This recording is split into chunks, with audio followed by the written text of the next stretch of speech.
Beautiful Kanchi crepes ready స్టాక్లో ఉన్నాయి. Mysore Kanchi crepe కూడా నచ్చండి. ఈ శారీస్కి స్పెషాలిటీ బ్రొకెట్ బ్లౌజ్ వస్తుంది, చిల్లీ రెడ్ కలర్ కాంబినేషన్తో మీనా వీవింగ్తో వచ్చేస్తుంది. అండ్ శారీ వచ్చేసరికి మనకి ఎలిఫెంట్ బార్డర్స్తో వస్తుంది. బ్యూటిఫుల్గా ఉంది, కంప్లీట్ వీవింగ్ బార్డర్స్ అండ్ శారీలో వర్టికల్ లైన్స్ అనేవి వచ్చేసాయి. అండ్ పళ్ళు చిట్టిపళ్ళు వస్తుంది మైసూర్ క్రేప్స్లో. చిట్టిపళ్ళు విత్ టాజల్స్ అనేవి వచ్చేస్తాయి. ఆల్ ఓవర్ ద శారీ కంప్లీట్గా వీవింగ్ ఉంటుంది. అండ్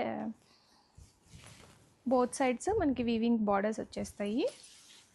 కంచి బార్డర్ చాలా బ్యూటిఫుల్ ఉంది. అండ్ కలర్ కాంబినేషన్ కూడా మంచి చిల్లీ రెడ్ కలర్ కాంబినేషన్ వస్తుంది. అండ్ బ్లౌజ్ చాలా లైట్ వెయిట్గా ఉంటాయండి, అసలు హెవీగా ఏముండవు. రెడీ స్టాక్లో మల్టిపుల్ పీసెస్ అనేవి ఉన్నాయి మన దగ్గర. ఆర్డర్ చేసుకున్న వాళ్ళకి 2 to 3 వర్కింగ్ డేస్లో డెలివరీస్ అయితే అయిపోతాయి. అండ్ పళ్ళు